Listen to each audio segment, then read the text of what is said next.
오늘 이 창세기 1장 1절부터 5절까지 말씀을 통해서 창조 신앙을 가져라 라고 하시는 말씀을 우리에게 주고 있습니다. 우리 기독교 신앙은 크게 세 가지 중심의 신앙으로 기초를 다질 수 있습니다. 첫째는 창조 신앙이고, 두 번째는 구속 신앙이고, 세 번째는 종말 신앙이라고 할 수 있겠습니다. 창조 신앙, 구속 신앙, 종말 신앙, 이 세 가지 중심의 신앙으로 기초를 잘 가져야 할 것입니다. 창조 신앙을 바르게 할 때 내가 누군지 바르게 알게 됩니다. 우리의 정체성이 흔들리지 않게 되고요, 그리고 인생의 목적을 바로 알게 됩니다. 그리고 구속신앙을 바르게 알게 되면 감사를 알게 되고 하나님의 사랑이 얼마나 큰지를 알게 됩니다. 또 그래서 매 순간이 감격과 은혜가 됩니다. 종말 신앙을 바르게 알게 되면 내 사명이 무엇인지 알게 됩니다. 하루하루를 값지게 살아갈 수가 있게 됩니다. 언젠가는 하나님 앞에 서야 한다는 자세로 세상을 살아가게 됩니다. 그것이 바로 종말 신앙을 간직한 자의 삶이라고 할 수가 있습니다. 그래서 우리는 이 세 가지 신앙을 잘 정리해서 창조 신앙으로 나의 정체성을 바르게 깨닫고, 구속 신앙으로 인하여 늘 감사와 은혜 속에 거하시고, 종말 신앙을 통해서 바른 사명, 바른 목표를 향해 달려가는 믿음의 경주자가 되어야 할 것입니다. 그 중에서도 오늘 본문 말씀, 우리가 읽은 창세기 1장 1절로 5절 말씀을 통해서 이 창조 신앙에 대한 말씀을 우리에게 말씀하고 있는 것입니다. 그러면 창조 신앙이라고 하는 것은 우리에게 어떤 유익을 주는가? 창조 신앙을 가지면 내게 어떤 유익이 오는가? 오늘 본문을 통해서 세 가지를 우리에게 말씀해 주고 있습니다. 첫째, 창조 신앙은 내 인생의 바른 질서를 만들어 줍니다. 내 인생의 바른 질서를 만들어 줍니다. 누가요? 창조 신앙을 가지게 되면 바른 질서. 오늘 본문 2절 말씀인데요, 우리 한번 같이 읽어볼까요? 2절 다 같이 시작. 땅이 혼돈하고 공허하며 흑암이 깊음 위에 있고 하나님의 영은 수면 위에 운행하시니라, 그렇게 말씀했습니다. 창조 신앙을 가지게 되면 내 인생의 바른 질서를 만들어 줍니다. 그래서 오늘 2절 말씀에서 땅, 그렇죠? 땅이라고 말씀하는데, 하나님은 사람을 만드실 때 이 땅, 이 흙으로 만드시고 그 만든 사람의 이름을 뭐라고 불렀습니까? 뭐라고 불렀어요? 아담, 이렇게 불렀습니다. 너의 본질은 땅, 흙이라고 하는 것입니다. 아담스, 이렇게 말하면 아담, 너는 흙이야. 너는 흙이야. 아담, 너는 흙이란다. 그렇게 말씀하는 거죠. 그런데 이 땅은 오늘 2절 말씀에 보면, 그 땅은 2절 말씀에서 보면 혼돈하고 공허하며 흑암이 깊음 위에 있다, 그렇게 말씀했습니다. 한마디로 무질서의 혼돈 상태를 이야기하고 있는 것입니다. 우리가 하나님 앞에 만지심을 당하기 전까지는 내 인생은 늘 무질서와 혼돈 가운데 빠지게 된다는 것입니다.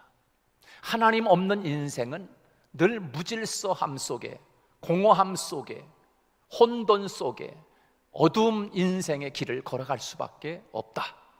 그런데 이 무질서와 혼돈 속에 있는 땅과 같이 아무 의미 없는 내게 하나님의 영이 내 마음 중심 가운데 오시면 우리의 삶에 바른 질서가 세워지기 시작합니다.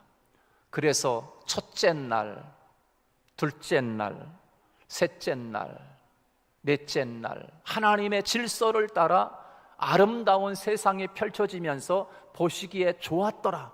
아름다운 조화 있는 아름다운 세계가 이루어지듯이 하나님의 놀라운 질서가 우리의 삶 속에서 매 순간 진행이 되는 거지요. 하나님이 내게 다가오시면 내 인생의 바른 질서가 세워지지만 하나님이 떠나버리면 내 인생은 무질서, 그리고 혼돈, 공허함, 그리고 어두움에 빠질 수밖에 없다. 깊은 흑암 속에 잠길 수밖에 없는 인생, 하나님 없는 인생이죠. 하나님이 떠난 인생. 이것이 창조 신앙이 우리에게 가르쳐주는 첫 번째 신앙적 교훈이라고 할 수 있습니다. 오늘 이 창조 신앙의 첫 번째 유익, 첫 번째 주시는 하나님의 메시지는 무엇인가? 하나님이 내게 오실 때만 나는 무질서에서 벗어날 수 있고 바른 질서 가운데 살아갈 수 있게 된다라고 하는 메시지를 지금 주고 있는 것입니다. 우리 가운데 가장 큰 질서가 있는데 그것이 무엇인가? 가장 큰 질서, 하나님은 주인이시고 나는 언제나 하나님 말씀에 순종하는 하나님의 피조물이다 라고 하는 분명한 질서가 세워지게 됩니다. 하나님은 나의 인생의 주인, 그리고 나는 그가 만든 피조물이라고 하는 분명한 질서가 서게 됩니다. 하나님이 오실 때만. 이런 하나님 앞에서의 바른 질서가 어디 있습니까? 교회 안에서도 바른 질서가 중요합니다. 그렇습니다. 나라가 후진국, 낙후된 나라일수록 가면 무질서합니다. 교통 정리도 엉망이고 사람들 질서 지키는 것도 엉망이고, 이게 질서가 엉망입니다. 떨어질수록 그렇습니다.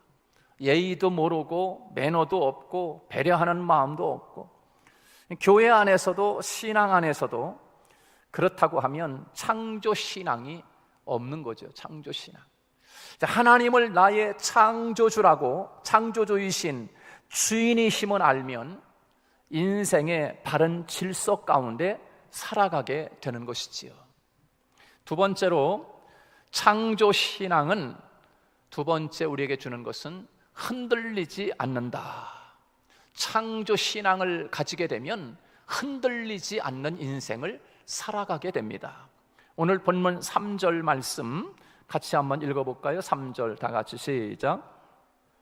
하나님이 이르시되 빛이 있으라 하시니 빛이 있었고 라고 말씀했습니다.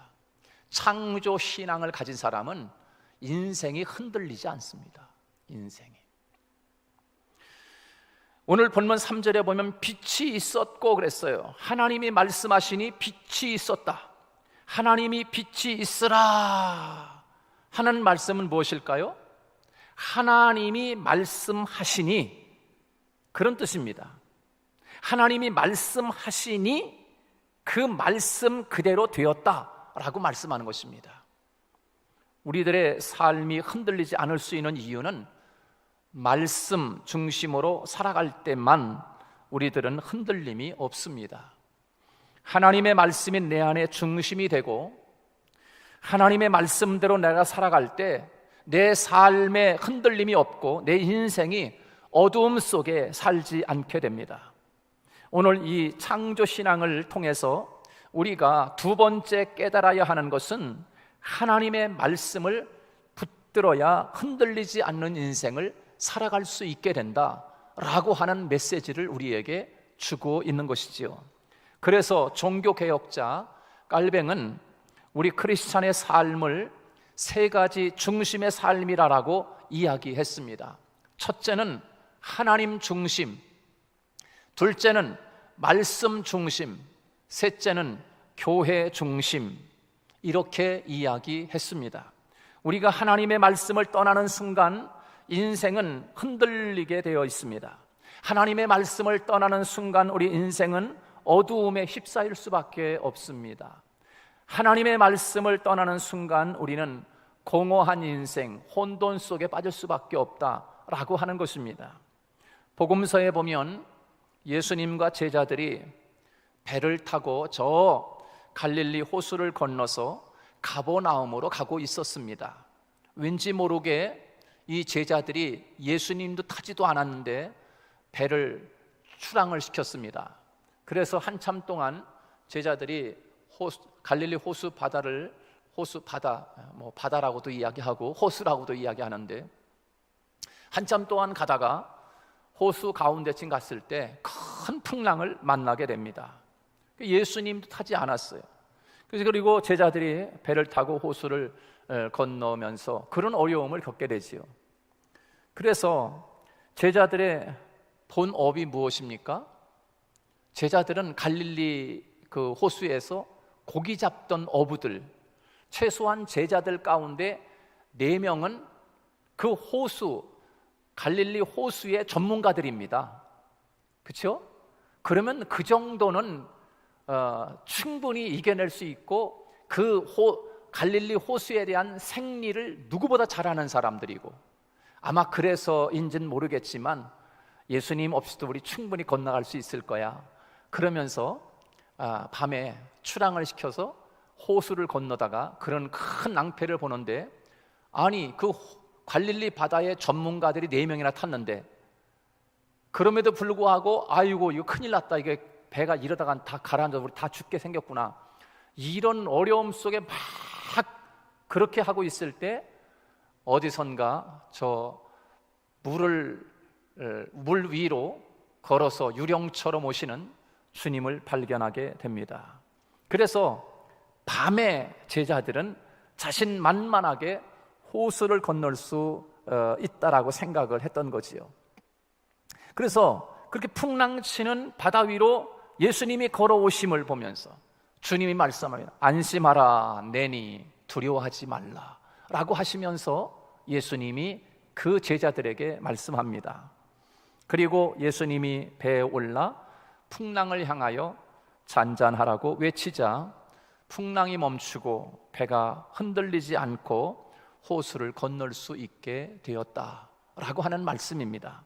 여러분, 우리 인생의 배, 저와 여러분이 타고 가는 인생의 배, 내 자신감으로만 살아갈 수 없습니다. 난 자신감 있게 세상을 살아갈 수 있어. 자신감만으로는 살 수 없습니다. 내 인생의 항해를 내가 가진 지식과 기술로만 살아갈 수 없습니다. 내 인생에 예견치 않는 풍랑이 나의 인생에 닥쳐올 수 있기 때문입니다. 그때 우리는 자신을 돌아봐야 합니다. 내가 무엇 중심으로 지금 살아가고 있는가? 내 지식 중심인가? 아니야, 나는 백그라운드가 있지. 나는 내 아버지가 가지고 있는 재산이 많아. 돈이 중심인지, 무엇이 나의 인생의 중심인지, 나 자신을 풍랑이 다가왔을 때 우리는 돌아보아야 한다는 거예요. 내가 무엇을 붙들어야 하는지, 내 인생의 배에 누가 주인이 되어야 하는지, 창조신앙은 우리에게 바로 이 사실을 가르쳐 주고 있는 거예요. 말씀 중심으로 살면 흔들리지 않는다라고 하는 것을 어두움이 공격하지 못하고, 그렇게 다가오는 여러 가지 풍랑 속에서도 흔들릴 수 없는 창조신앙은 곧 말씀을 가진 사람이라고 그렇게 말씀하고 있는 거지요. 바울이 죄인이 돼서 포송불에 막 묶여가지고 로마로 배를 타고 가다가 큰 풍랑을 만나지 않습니까?